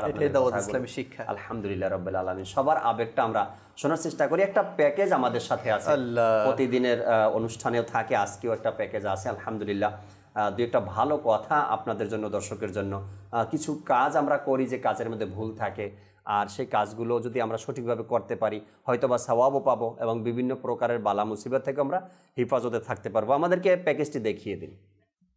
তাহাজ্জুদ আর ফজরের অভ্যাস আছে যার, রহমত পূর্ণ প্রভাত হয় তার। সাল্লু আলাল হাবিব সাল্লাল্লাহু তাআলা আলা মুহাম্মদ সাল্লাল্লাহু আলাইহি সাল্লাম। মাদানী চ্যানেলের দর্শক শ্রোতা, আজ এমন একটি বিষয় আপনাদের সামনে তুলে ধরার চেষ্টা করছি যা আমাদের নিত্য প্রয়োজনীয় একটা কাজ। সেটা হলো আমরা ঘর থেকে বের হলেই আমাদের যানবাহনের প্রয়োজন হয়। সেটা হোক ছোট যানবাহন বা বড় যানবাহন, হোক সেটা রিক্সা বা অন্য কোনো যানবাহন, আমাদেরকে চড়তে হয়। বিশেষ করে যারা এই ছোট গাড়ির ড্রাইভার থাকে তাদেরকে আমরা মূল্যায়ন করি না, এবং এই গাড়িতে উঠতে আমাদের যে সতর্কতা অবলম্বন করা দরকার সেটা আমাদের হয় না। নাম্বার 1, আমরা ভুল করি, গাড়িতে ওঠার আগে ভাড়া ফাইনাল করে নেই না, এরপরে নামার পরে ড্রাইভারের সাথে দুর্ব্যবহার করি আমরা। নাম্বার 2, যখন গাড়িতে বসার পরে যে দোয়া পাঠ করার কথা বলা হয়েছে হাদিসে পাকের মধ্যে তাও পাঠ করি না। আর নাম্বার 3, গাড়িতে বসার পরে নিজের যে সতর্কতা, একটা নিজের কাপড় হোক বা ব্যাগ হোক, এটা যে সেভে রাখতে হবে, এই 3টা ভুল আমরা বিশেষ করে অ্যাভেলেবেল এগুলো দেখি, আর দুর্ঘটনাগুলো আমাদের সামনে চলে আসে। যখনই আমরা গাড়ির সামনে আসবো বা ড্রাইভারের সাথে কথা বলবো, সর্বপ্রথম আমরা তার সাথে কথা বলে ভাড়াটা ফাইনাল করে নিব। ভাড়াটা ফাইনাল হয়ে গেলে যেখানে যাবেন আপনি সঠিক লোকেশনের নাম বলবেন, সঠিক অ্যাড্রেস বলবেন এবং ভাড়াটা নির্ধারণ করে নেবেন, এত টাকায় আমি যাব। যদি ওকে হয়ে যায় এরপরে গাড়িতে বসেন, গাড়িতে বসে সুন্দর মতো নিজের কাপড়কে গুছিয়ে নেন, ব্যাগ থাকলে ব্যাগকে গুছিয়ে নেন, এরপরে বসেন। আর যে দোয়া বলা হয়েছে যখন আমরা গাড়িতে সফর করবো, সেটা রিক্সা হোক বা অন্য কোনো যানবাহন হোক, তো আমরা গাড়িতে চলার সময় সুবহানাল্লাযী সাখখারা লানা হাযা ওয়া মা কুন্না লাহু মুকরিনিন যে দোয়া রয়েছে, এই দোয়াটা আমরা পাঠ করব। আল্লাহ তাবারক ওয়া তাআলা আমাদেরকে প্রতিটা সময় হাদিসে পাকের মাধ্যমে যে দোয়া পড়ার কথা বলা হয়েছে এবং ব্যক্তির স্বার্থে যে সতর্কতা অবলম্বন করার কথা বলা হয়েছে, আমরা এগুলোর উপরে আমল করার চেষ্টা করব। সাল্লু আলাল হাবিব সাল্লাল্লাহু তাআলা আলা মুহাম্মদ সাল্লাল্লাহু তাআলা আলাইহি ওয়াসাল্লাম। তাহাজ্জুদ আর ফজরের অভ্যাস আছে যার, রহমত পূর্ণ প্রভাত হয় তার। এখানে ছোট্ট একটা কথা বলল মোবাল্লিক, ব্যক্তির স্বার্থে অর্থাৎ আমার স্বার্থে, যেটা সতর্ক না হলেই নয়। যেমন আমি ছোট গাড়িতে বসলাম আর আমার পাঞ্জাবির কোনা এমনভাবে ঝুলে আছে, হয়তো বা সেখান থেকে কালিও লাগতে পারে, আবার চাকার মধ্যে সেটা আটকেও যেতে পারে। বা আমার সাথে ব্যাগ আছে, ব্যাগটা আমার সাথে ঝুলানো এখানে, এরপরে এমনভাবে বসছি ব্যাগটা গাড়ির বাইরে চলে গেছে। এখন যে কোনো ব্যক্তি, যে কোনো চোর, হ্যাঁ, যে কোনো একজন ব্যক্তি প্রয়োজনে আমার ব্যাগটা সেখান থেকে নিয়ে নিতে পারে। ব্যাগের মধ্যে মোবাইল থাকে, 1000 টাকা থাকে। অসতর্কতার কারণে যেই দুর্ঘটনাগুলো ঘটে, আর এখানে বলা হয়েছে ব্যক্তি স্বার্থে। ব্যক্তি স্বার্থ মানে হলো গিয়া আমার নিজের সতর্কতা, এটা আমার ভালোর জন্য। লিয়াকত ভাই কি বলবেন? মাশাআল্লাহ, এখানে আপনি একটা বিষয় তুলে ধরেছেন যে বিশেষ করে আপনি রিক্সাকেই দেখিয়েছেন। তো এই শ্রেণীর যারা মানুষ থাকে, বিশেষ করে রিক্সা বলেন বা আরও কিছু যানবাহনের ছোট গাড়ির চালকের সাথে আমরা কিন্তু খুবই দুর্ব্যবহার করে থাকি এবং তাদেরকে খুবই আমরা মানে হেয় মনে করি, তাদেরকে মনে করি যে তারা কোনো মানুষই না, তাদেরকে মানুষের কাতারে আমরা ফেলি না। তো এই ব্যাপারে আসলে এখানে সহানুভূতির অনেক আসলে আরেকটা কথা হচ্ছে যে আমরা সামান্য কিছুর জন্য অনেক সময় তাদের গায়ে হাত পর্যন্ত তুলে ফেলি, 1-2 টাকা বা 5 টাকার এদিক সেদিকের জন্য, কিন্তু আমরা তাদের গায়ে চওড়া হয়ে যাই। আচ্ছা, কেন? যে আমার কাছে আজকে তাকাত আছে, শক্তি আছে, এজন্য আজকে আমি তার চেয়ে উত্তম, এজন্য আল্লাহ তাআলা আজকে আমাকে উত্তম বানিয়েছে, কালকে তার মতো করতে কতক্ষণ, আল্লাহ তাআলা আজকে আমাকে ভালো রেখেছে তার মতো করতে কতক্ষণ। তো এজন্য এখানে একটা মানে গর্ব অহংকারও প্রকাশ হয়ে থাকে, আর একটা হচ্ছে তাদেরকে একদম অবহেলা করার ব্যাপারে এখানে বলা মানে দেখা যায়। তো এজন্য আমি দর্শকদেরকে আমি বলতে চাই যে যারাই এরকম ব্যবহার আমরা করে থাকি তাদের উদ্দেশ্যে এটাই বলবো যে তাদেরকেও আমরা সহানুভূতি দেখাই, যদি সম্ভব হয় তাদেরকে, যদি সম্ভব হয়। এমন অনেক সময় দেখা যায় জাকির ভাই যে অনেক চালক কিন্তু অনেক বৃদ্ধ হয়ে থাকে, কিন্তু তারা পেটের ক্ষুধার জ্বালায় বা নিজের সংসারের দিকে মেটানোর জন্য তারা কিন্তু এই পথে তারা নেমে গেছে।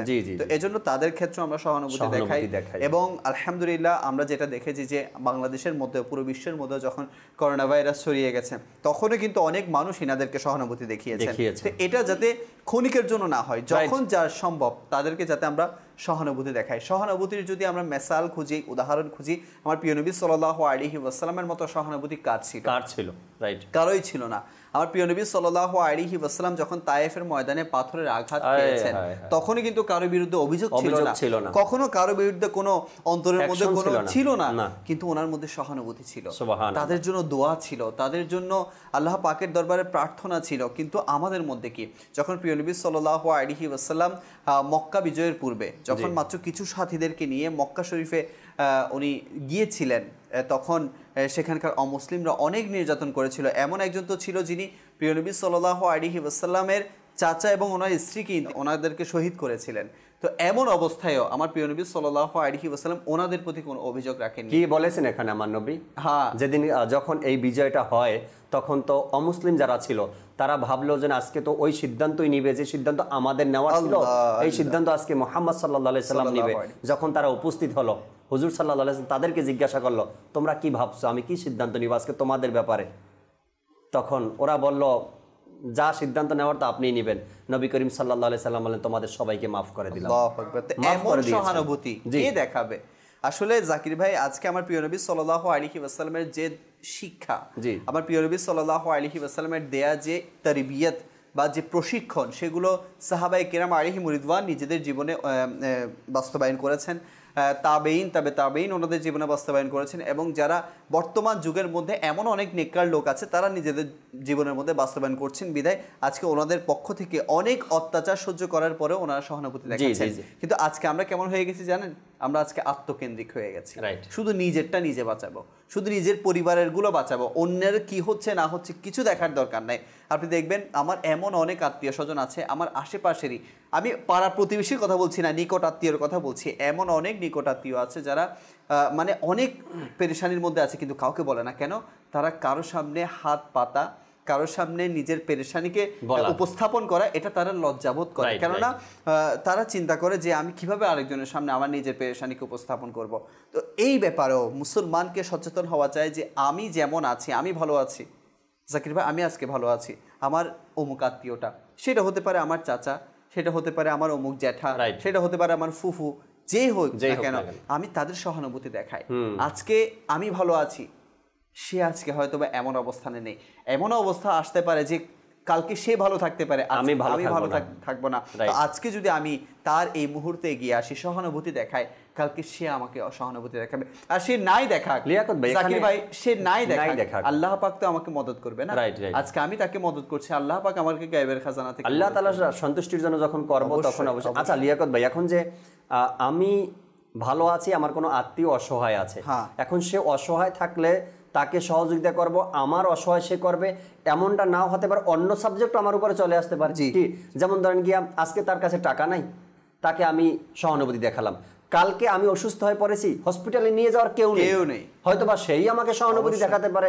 কারো না কারো সহানুভূতি আপনাকে আমাকে দরকার, আমাদের প্রয়োজন, এই জন্য সহানুভূতির খেয়ালটা আমাদের আগে রাখতে হয়। আমি আরেকটু ফিরে যেতে চাই ওই ঘটনার দিকে, যেহেতু নবী করিম সাল্লাল্লাহু আলাইহি সাল্লামের সহানুভূতির বিষয়টা আপনি তুলে এরপর এদিকে নিয়ে আসছেন কথাটা। যখন নবী করিম সাল্লাল্লাহু তাআলা আলাইহি সাল্লাম হিজরত করবেন মদিনাতে, দেখেন এর চাইতে বড় সহানুভূতি পৃথিবীতে আর কি হতে পারে। নবী করিম সাল্লাল্লাহু আলাইহি সাল্লাম যে রাতে মদিনাতে হিজরত করেন, ওই রাতে আলী রাদিয়াল্লাহু তাআলা আনহুকে কি বললেন, যেখানে কিছু আমানতের মাল আছে, এগুলো তোমার কাছে রাখো, সকালে তুমি উঠে যার যার আমানত তাকে পৌঁছে দিও। আল্লাহ নবী সাল্লাল্লাহু আলাইহি সাল্লামকে যারা ঘরের চতুর্পাশে দাঁড়িয়ে আছে আমার নবীকে শহীদ করার জন্য, আল্লাহ তাআলার পানা, আর নবী করিম সাল্লাল্লাহু আলাইহি সাল্লাম তাদের হক আদায় করার কেমন চিন্তা ভাবনা রাখতেছে যে সকালে উঠে তুমি তাদের সবার হকগুলো আদায় করে দিবে, তাদের মানে যারা আমার কাছে জমা রেখেছিল এগুলো ফেরত দিয়ে দিবে।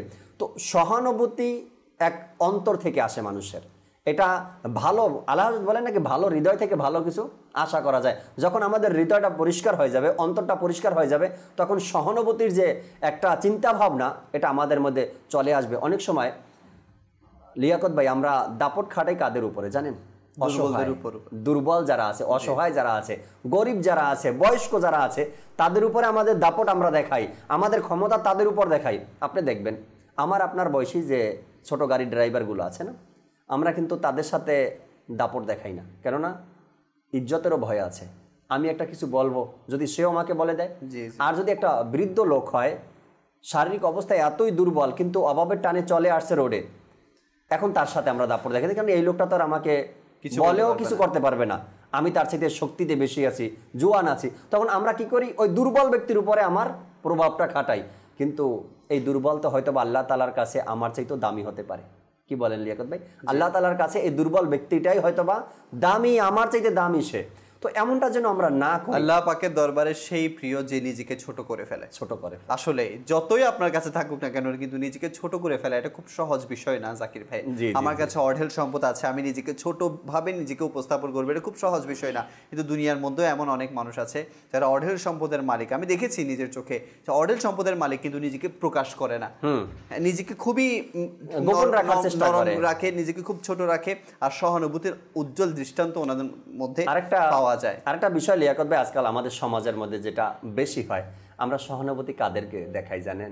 যাদের থেকে আমরা খুবই বড় কিছু, যাদের কাছে কিছু আছে, যাদের থেকে আমি আশা করি সহানুভূতিটা আমরা, আমি 2 টাকার সহানুভূতি দেখাবো, 5 টাকা আমার কাছে আসবে, এমনটা করা এটা সহানুভূতি হবে কিনা একবার আমরা চিন্তা করে দেখি। কেননা একটা কথা আমিও ছোটবেলা থেকে শুনছি, আপনারাও শুনছেন, তেলের মাথায় তেল সবাই দেয়, যার মাথায় তেল আছে তার মাথায় তেল দেওয়ার জন্য অনেকে দাঁড়িয়ে থাকে, আমি একটু তেল দিয়ে দিই আপনার মাথায়।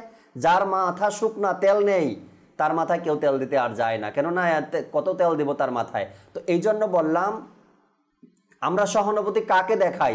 যার কাছে আছে, যার প্রয়োজন নেই। আর একটা কথা উদাহরণ দিচ্ছি আমি, এটা যে যখন মেহমান আসে না, তো গৃহস্থ মেজবান যিনি থাকে সে মেহমানের মনটা আগে দেখে, থাকার মুড আছে নাকি চলে যাওয়ার। যদি দেখে চলে যাওয়ার মুড, তো বারবার আরে ভাই থাকেন, আজকে দিনটা থেকে যান না, আজকে তো থাকবে না সে, এটা আমিও জানি, এখন কেন বলি বারবার? ওই যে ওইটাই কথা, সহানুভূতি আমরা তাদেরকে দেখাই যাদের দরকার নেই সহানুভূতি দেখানো, তার আছে, তখন আমরা গিয়ে বলি ভাই এই সময় যদি আপনার প্রয়োজন হয় তো আমাকে বলবেন। জানে সে প্রয়োজন নেই আর আমাকে চাইবেও না সে আমার কাছে, তারপরে বলি কেন বলি? একটা লাভ তো এখানে অবশ্যই আছে, আমাকেও কখনো সে না, এমনটা না করি। সহানুভূতি যেখানে দেখানো দরকার সেখানে আমরা সহানুভূতি দেখাই, যেখানে গিয়ে সান্ত্বনা দেওয়া দরকার সেখানে সান্ত্বনা দেই। এই ব্যক্তির কাছে আপনি যদি বলেন, বলে ভাই যদি আপনার প্রয়োজন হয় আমার থেকে নিতে পারেন, এই কথাটা আপনি না বলে সেখানে বলতেও পারেন যে বাস আপনার জন্য দোয়া করি, আপনি ভালো থাকেন সব সময়, আল্লাহ আপনাকে ভালো রাখুক, দোয়া করে দেন। কিন্তু আপনি চান্স নিয়েছেন কোনটা? আজ আমি যদি বলি সহানুভূতি দেখাই, তবে সে একদিন আমাকে না, এটা যেন আমরা না করি, নিজের স্বার্থে নয়।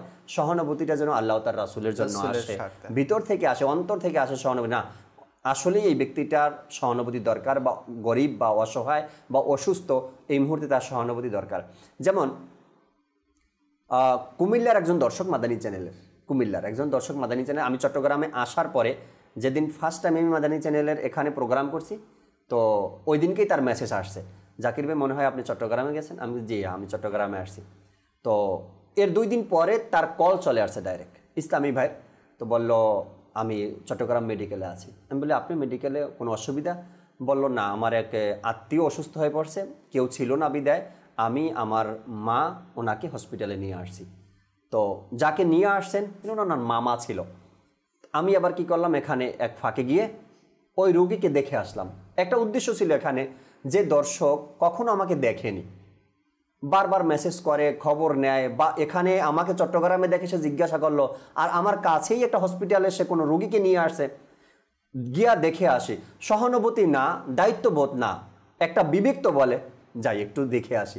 এতটুকু যখন আপনার ভিতর থেকে আসবে না, দরকার একটু যাই গিয়ে দেখে আসি, তখনই আপনার ভিতর থেকে সহানুভূতির কাজটা, বিষয়টা চলে আসবে। আল্লাহ তাআলা বোঝার তৌফিক দিক। একটা কল শুনবো, এরপর আপনার কাছে আসবো, যে অনুরোধের কালামগুলো ছিল আমাদেরকে শোনাবেন। যে কল শুনিয়ে দিন।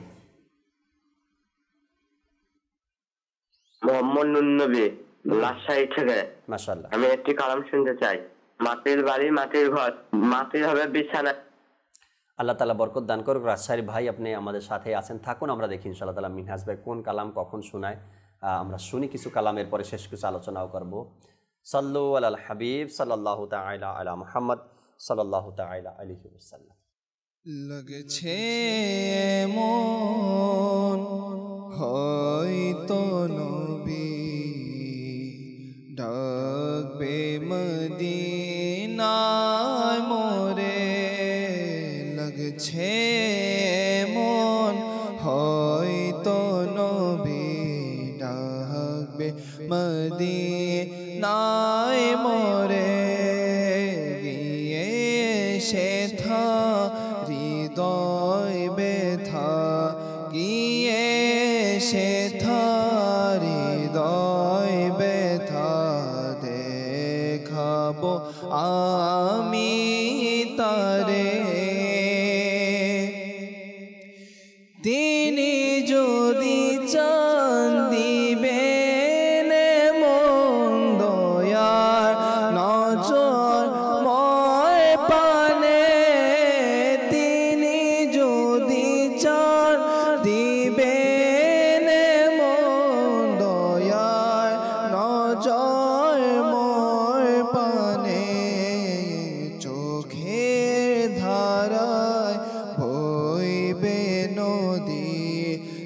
চোখে ধারায় বইবে নদী হয়তো বিরহ ভারে লাগছে মন হয়তো নবী ডাকবে মদিনায় মোরে প্রেমের আসনে তো চোখে মন যে পাথর হয়েছে প্রেমের আসনে তো চোখে মন যে পাথর হয়েছে ইশকে কাতর হবে এমন ইশকে কাতর হবে এমন দয়া যদি হয় মোর পানে লাগছে মন হয়তো নবী ডাকবে মদিনায় মোরে জীবনে হবে কি তোমার দিদার ইয়া রাসূলুল্লাহ সে আশায় রয়েছি আমি গুনাহগার ইয়া রাসূলুল্লাহ জীবনে হবে কি তোমার দিদার ইয়া রাসূলুল্লাহ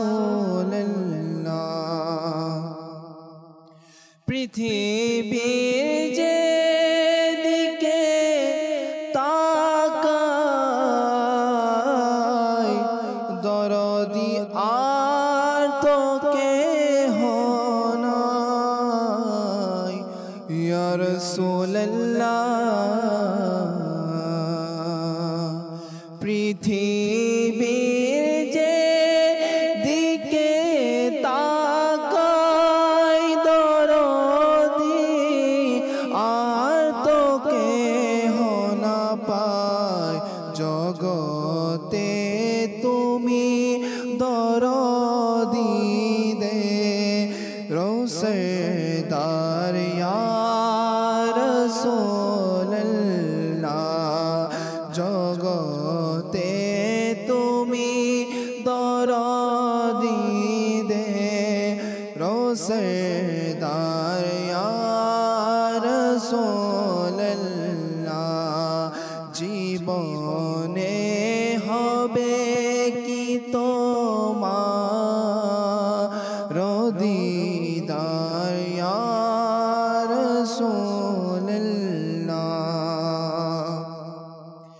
পেয়েছে তোমাকে যে জন পেয়েছে খোদাকে সে জন পেয়েছে তোমাকে যে জন পেয়েছে খোদাকে সে জন তুমি তো খোদাকে পাবার একতার ইয়া রাসূলুল্লাহ সে আশায় রয়েছি আমি গুনাহগার ইয়া রাসূলুল্লাহ আমার প্রিয় মদিনার কি শানে যে আমার প্রিয় মদিনার কি শানে যে যার কনায় কনায় নূর আছে মিশে যার কনায় কনায় নূর আছে মিশে মিশে আমার প্রিয় মদিনার কি শান যে যার ফুলেতে নূর কলিতে নূর যার ফুলেতে নূর কলিতে নূর বাজারে নূর গলিতে নূর বাজারে নূর গলিতে নূর মোর প্রান্তর পর্বত সবে নূরে ভরপুর মোর প্রান্তর পর্বত সবে নূরে ভরপুর আমার প্রিয় মদিনার কি শানে যে আমার প্রিয় মদিনার কি শানে যে যার কনায় কনায় নূর আছে মিশে যার কনায় কনায় নূর আছে মিশে আমার প্রিয় মদিনার কি শানে যে সুবহানাল্লাহ। আল্লাহ তাবারক ওয়া তাআলা আমাদেরকে এভাবেই নাতে রসুল শুনে শুনে কালাম শুনে শুনে ইশকে রসুল নিজের অন্তরের মধ্যে বাড়ানোর আল্লাহ তাআলা সে তৌফিক আমাদেরকে দান করুক। আলোচনা করছিলাম আমরা সহানুভূতি নিয়ে। লিয়াকত ভাই খুব সুন্দর কিছু কথা শোনাচ্ছিলেন। সহানুভূতি বর্তমান সমাজের মধ্যে যাদের উপর বেশি দেখানো উচিত তারা হচ্ছে আমাদের শ্রদ্ধেয় মা বাবা। রাইট। কেননা এটা এজন্যই বলছি, যদি আজকে আমরা মুসলমান পরিপূর্ণ মুসলমান হতাম তাহলে কখনোই এই বর্তমান সমাজে ওল্ড হাউস নামে প্রতিষ্ঠান খুলতে হতো না। আজকে আমরা মা বাবার প্রতি সহানুভূতি না দেখানোর কারণে, আজকে আমরা মা বাবাকে যথার্থ মর্যাদা না দেওয়ার কারণে আজকে সন্তান মা থেকে আলাদা, সন্তান বাবা থেকে আলাদা, বাবা মা একদিকে তো সন্তান আরেক দিকে। তো এজন্য আমি বলছি যে মা বাবার প্রতি সন্তানের সহানুভূতি দেখানো উচিত, বিশেষ করে তাদের যখন বয়স শেষের দিকে চলে আসে। আমরা খুবই পেরেশান হয়ে যাই। কেন হয়ে যায়? যে তারা মানে একে তো হয়ে যায় খিটখিটে মেজাজের, এটা স্বাভাবিক, এটা কিতাবের মধ্যেও এসেছে। যখন কোনো মা কোনো বাবা আস্তে আস্তে বৃদ্ধির দিকে, বার্ধক্যের দিকে ধাবিত হয়, তখন তারা শিশু অবস্থায় শিশুসুলভ আচরণ তারা শুরু করে দেয়। এই জিনিসগুলো আমরা অনেকে সন্তান হয়ে আমরা অনেকে মানে কি বলবো, অনেকেই আমরা এটা বরদাস্ত করতে পারি না, যার কারণে আমরা ওনাদের উপর সহানুভূতি দেখাই না। কোরআনে পাকেও ইরশাদ করেছে, তোমরা মা বাবার জন্য দোয়া করো, রব্বির রহমহুমা কামা রব্বায়ানি সগীরা, অর্থাৎ হে আল্লাহ তুমি তাদের সাথে তেমনই দয়া করো যারা আমাকে শৈশবে দয়া করেছে। অর্থাৎ শৈশবে কিভাবে দয়া করেছে? আমি হাঁটতে জানতাম না, জাকির ভাই আমাকে হাঁটা শিখিয়েছে। আমি খাবার খেতে জানতাম না, আমাকে খাবার খাওয়ানো শিখিয়েছে। আমি কথা বলতে পারতাম না, আমাকে কথা বলা শিখিয়েছে। তো এই জিনিসগুলো আমাদের মাথা রাখা উচিত যে আমিও তো অক্ষম ছিলাম, রাইট জাকির ভাই, আমিও তো অক্ষম ছিলাম, কিন্তু আমাকে হাতে ধরে শিখিয়ে আমাকে সক্ষম বানিয়েছে আমার মা বাবা। আজ তারা অক্ষম হয়ে আছে, তাদেরকে কেন আমরা ফেলে দিচ্ছি? তো এই জিনিসটা আমাদের দেখা উচিত। অনেকেই আমরা সমাজের মধ্যে দেখি যে মা বাবাকে অবহেলিত করে রাখি। আল্লাহ তাআলার পানা জাকির ভাই, এর আযাব, এর গজব বড়ই ভয়ানক হবে। যারা মা বাবাকে একেবারেই সহানুভূতি দেখায় না, তাদের আযাব গজব খুবই ভয়ানক হবে। আচ্ছা, এখানে আমি মা বাবাদেরকেও কিছু আরজ করব যে মা বাবারা আজকে যেহেতু মডার্ন যুগ, সন্তান মানে যেহেতু আধুনিকতার সাথে মিশে গেছে, তাদের অনেক কিছু শেখানো দরকার, আর সেটা পরিবার থেকে হওয়া উচিত। পরিবারের তরবিয়তে এমন হওয়া উচিত, শিক্ষাও এমন হওয়া উচিত ছোট থেকে, যাতে তারা মা বাবার এহতেরাম, সম্মান, আদব এগুলো শিখে এবং বড় হয়েও যাতে মা বাবার সাথে সহানুভূতি দেখায়। অনেক সময় দেখা যায় যে মা বাবার সঠিক শিক্ষা না হওয়ার কারণে ছেলে মেয়ে এগুলো বিগড়ে যায় এবং সহানুভূতি তারা দেখায় না। তো এজন্য আমি আপনাদেরকে আরজ করব, আলহামদুলিল্লাহ দাওয়াত ইসলামী আমাদেরকে প্রতিনিয়ত মা বাবার ব্যাপারে দোয়া করার, খিদমত করার নেক আমলের মধ্যে দিয়ে দিয়েছে। কত বড়ই শুকরিয়ার বিষয়, দাওয়াত ইসলামী আমাদেরকে প্রতিনিয়ত মা বাবাকে স্মরণ রাখার একটা উত্তম পন্থা শিখিয়ে দিয়েছে। তবে আপনাদেরকে বলবো, আজকে দেখবেন যারা ওল্ড হাউসের মধ্যে আছে, একটা রেশিও আমাদেরকে বলে যে যারাই ওল্ড হাউসের মধ্যে আছে তাদের সন্তানরা কিন্তু খুবই বড় বড় উচ্চ পর্যায়ে আছে। তারা কেন আজকে এই পর্যায়ে চলে আসলো? আমি এখানে দু একটা কথা বলবো লিয়াকত ভাই। জি, একদম একদম স্বাভাবিক মাইন্ডে যদি আমরা নেই, আমি এই জায়গাতে যে বসা আছি না, আমার মা বাবার অবদান এটা। বেশক আপনি যেই পদেই আছেন না কেন, উচ্চ পদে থাকেন আর নিম্ন পদে থাকেন, যেখানেই থাকেন না কেন, আপনার এই জায়গাতে বসা, এইটুকু আশা, হয়তো আপনি বলতে পারেন যে কোথায়, আমাকে তো তারা কখনো এই কাজগুলো শিখায় নেই। না শিখালেও পিছন থেকে যে দোয়াটা করেছে না, সারাটা জীবন এখন পর্যন্ত যেই জায়গাতে রাখছেন আপনি, সেখান থেকেও আপনার জন্য দোয়া করছে এখন পর্যন্ত, আল্লাহ তুমি আমার সন্তানকে ভালো রাখো। কোনো এক ঘটনায় বা সোশ্যাল মিডিয়াতে দেখেছিলাম এরকমের, কি মাকে সন্তান মানে সন্তান অবুঝ ছিল, এতটা ভালোবাসা থাকলেও দুনিয়ার লোভে ফেসে গিয়েছিল। মাকে নাকি কোথাও জঙ্গলের মধ্যে ছেড়ে দিয়ে আসছে, ফেলে দিয়ে আসছে, যাতে করে সেখানে সে মারা যাক বা কোথাও চলে যাক। যখন সে মাকে ফেলে দিয়ে আসে, তখন নাকি মা পিছন থেকে আল্লাহ তাআলার দরবার দোয়া করতেছে, আল্লাহ আমার সন্তান যেন ঠিকমতো বাড়িতে পৌঁছে যায়। আমি এখানে বসে আছি, যতটুকু আপনার লেভেল আপনি গুনছেন বা যা দেখছেন আপনি, মা বাবার অবদান সবচাইতে পৃথিবীতে বেশি। অবশ্যই এতটুকু আপনার জন্য আর কেউ করবে না। মা বাবা নিজের সর্বোচ্চ দিয়ে আপনার জন্য পরিশ্রম করেছে, কষ্ট করেছে, আপনাকে এই পর্যন্ত নিয়ে আসার পিছনে তাদের অনেক বড় হাত ছিল। আজ আমরা মনে করি আমি যে জায়গাতে আছি, তো সেখান থেকে মা বাবার খিদমত করা সম্ভব নয়, বা মা বাবাকে দেখভাল করা সময় আপনার কাছে নেই। একটা অভিশাপ যদি মা বাবা দেয় না লিয়াকত ভাই, এটা তো হাদিসে পাকের মধ্যেও আসছে না, মা বাবার দোয়া কবুল আল্লাহ তাআলার দরবারে। যদি অভিশাপ একবার দেয় না, তাও কিন্তু কবুল, তাও কবুল। এজন্য আমিরুল সুন্নাত তো বারবার বলে, মা বাবা সন্তানকে অভিশাপ দেওয়ার ব্যাপারে সতর্কতা যেন অবলম্বন করে, কেননা মা বাবার বদদোয়াটাও আল্লাহ তাআলার দরবারে কবুল, আর ভালো দোয়াটাও কবুল। আমি লেভেল দেখি, আমি আমার পদমর্যাদা দেখি, আমি আমার স্থান দেখি, যদি একবার মা নিঃশ্বাস ছাড়ে না, একটা নিঃশ্বাস হয় না, ভিতরের কষ্ট একটা নিঃশ্বাস, আল্লাহ তোমার কাছে বিচার দিলাম যে সন্তানের জন্য এত কিছু করলাম, আজ সেই সন্তান আমাকে এভাবে ছেড়ে চলে গেল, আল্লাহ তোমার কাছে বাস এতটুকুই যথেষ্ট, আল্লাহ তোমার কাছে বিচার দিলাম। ওই সন্তান ঘুরে ফিরে আবার সেই মায়ের কুড়ে ঘরে আসতে হবে, এটাই বাস্তব। আর এটাই অনেক আছে, এমন অনেক আছে, অনেক দেখা আছে সমাজের মধ্যে।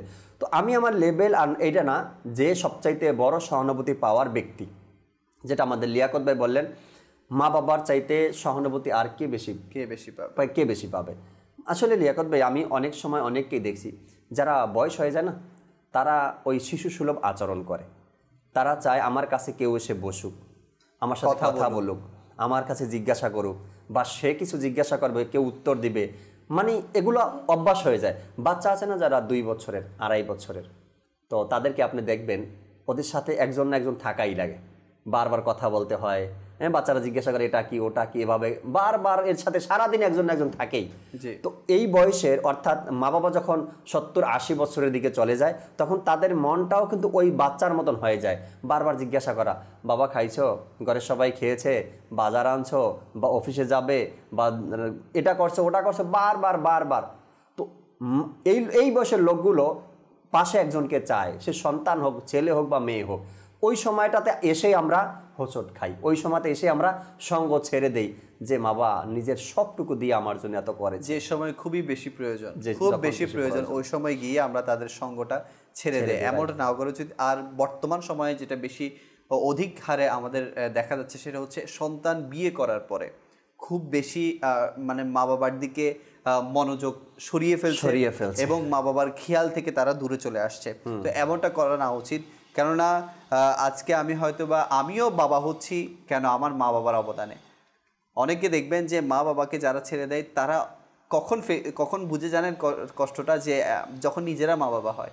আপনিও বাবা হয়েছেন, অনেকেই বাবা হয়েছে, তারা বুঝবে যে যখন বাবা হয় তখন আসলে বুঝে যে আমার বাবার কষ্ট কতটুকু ছিল, পরিশ্রম কতটুকু ছিল, এর আগ পর্যন্ত কিন্তু কেউ বুঝে না। তো এই জন্য আমি বলবো যে সামান্য অনেক সময় দেখা যায় মা বাবার সাথে ছেলে সন্তানের মেয়ে সন্তানের কথা বা আন্ডারস্ট্যান্ডিং হয় না, যার কারণে ওই যে বিভেদ বলেন বা একটু দ্বন্দ্ব বলেন, একটু সংঘর্ষ বলেন, এগুলো কিন্তু দেখা যায়।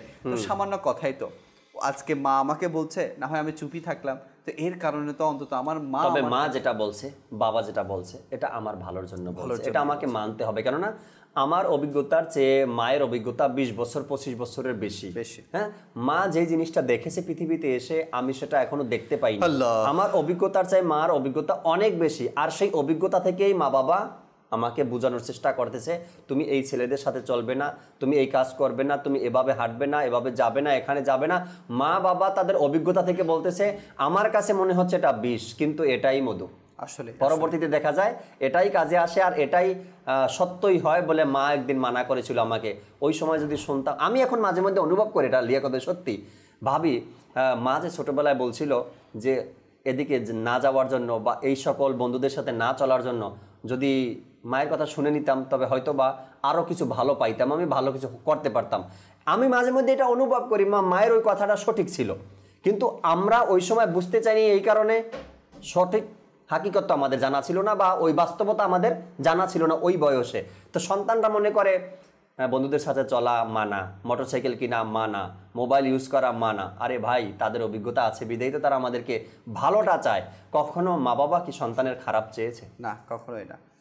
আর জাকির ভাই, অনুষ্ঠানের সময় প্রায় শেষ হয়ে যাচ্ছে, দুই একটা কথা না বলেই নয়। দাওয়াত ইসলামে আসলে আমাদেরকে অনেক বড় সহানুভূতি শেখাচ্ছে, সেটা মা বাবার ক্ষেত্রে হোক, সেটা আত্মীয় স্বজনের ক্ষেত্রে হোক। আপনি দেখবেন যে দাওয়াত ইসলামের নেক আমল রিসালার মধ্যে সাপ্তাহিক একটি আমল আছে, যে আপনি আজকে কোনো অসুস্থ ব্যক্তির সেবা শুশ্রূষা করেছেন কিনা, তাদেরকে সহানুভূতি দেখিয়েছেন কিনা। তো দাওয়াত ইসলামে অনেক বড় একটা প্ল্যাটফর্ম, যেখানে থেকে মানুষ সহানুভূতির জিনিসটা প্র্যাকটিক্যাল করার ব্যাপারে শিক্ষা পাচ্ছে।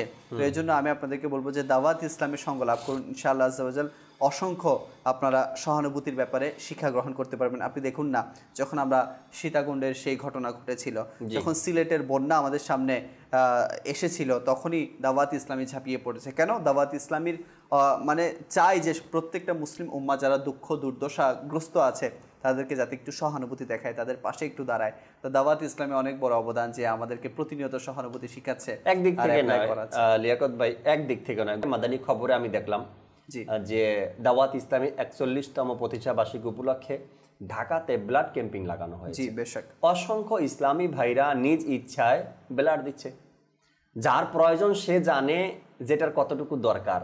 ব্লাড যদি কেউ বলে না, বলে আমার বোনের, আমার বাবার, আমার মায়ের 1 ব্যাগ ব্লাড লাগবে, আর ওই মুহূর্তে যদি না পায়, সে বলে যদি 50,000ও দরকার হয় আমি তাও দিব। আর দাওয়াত ইসলামী কেমন সহানুভূতি শিখাচ্ছে আর দেখাচ্ছে, ফ্রিতে ব্লাড কালেকশনও করছে এবং যার প্রয়োজন তার মতো তার জায়গাতে পৌঁছেও দিয়েছে। আমি দেখলাম নিউজের মধ্যে যে ব্লাড ক্যাম্পিং লাগছে, সেখানে ইসলামী ভাইরা ডাক্তার আছেন, ব্লাড নিচ্ছেন, আবার সেটাকে ফ্রিজিং করছেন, যা প্রয়োজন এগুলো করতেছেন। অনেক খুশি লাগলো যে মানুষ ব্লাডের জন্য কত ঘোরাঘুরি করে, সহানুভূতি দেখানোর মানুষ পাওয়া যায় না, ব্লাড দিচ্ছে না বা দেওয়ার মতো মন মানসিকতা নেই, সেখানে দাওয়াত ইসলামী কালেকশনও করছে, এরপরে আবার যাকে দেওয়ার তার পর্যন্ত পৌঁছেও দিচ্ছে। তো দাওয়াত ইসলামী সহানুভূতি শিখায়, দেখায়, বুঝায় এবং সহানুভূতি প্র্যাকটিক্যাল করেও দেখায়, বলে এভাবে সহানুভূতি তোমরা দেখাও মানুষের প্রতি।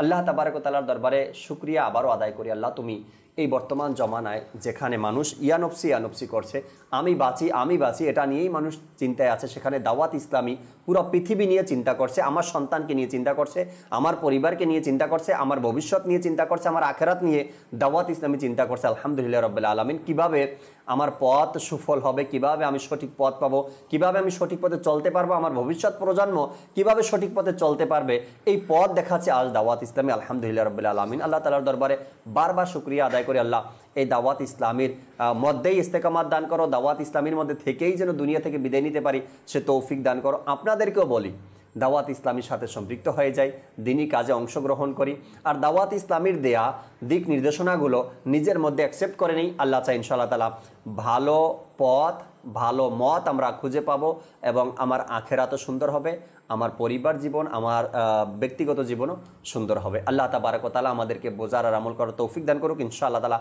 আগামী আবারও রহমতপূর্ণ প্রবাদ অনুষ্ঠান নিয়ে উপস্থিত হব। নতুন একটি বিষয় থাকবে আমাদের সাথে ইনশাআল্লাহ তাআলা। আশা রাখি ততক্ষণ মাদানী চ্যানেলের সাথেই থাকবেন। সাল্লু আলাল হাবিব সাল্লাল্লাহু তাআলা আলা মুহাম্মদ সাল্লাল্লাহু তাআলা আলাইহি ওয়াসাল্লাম।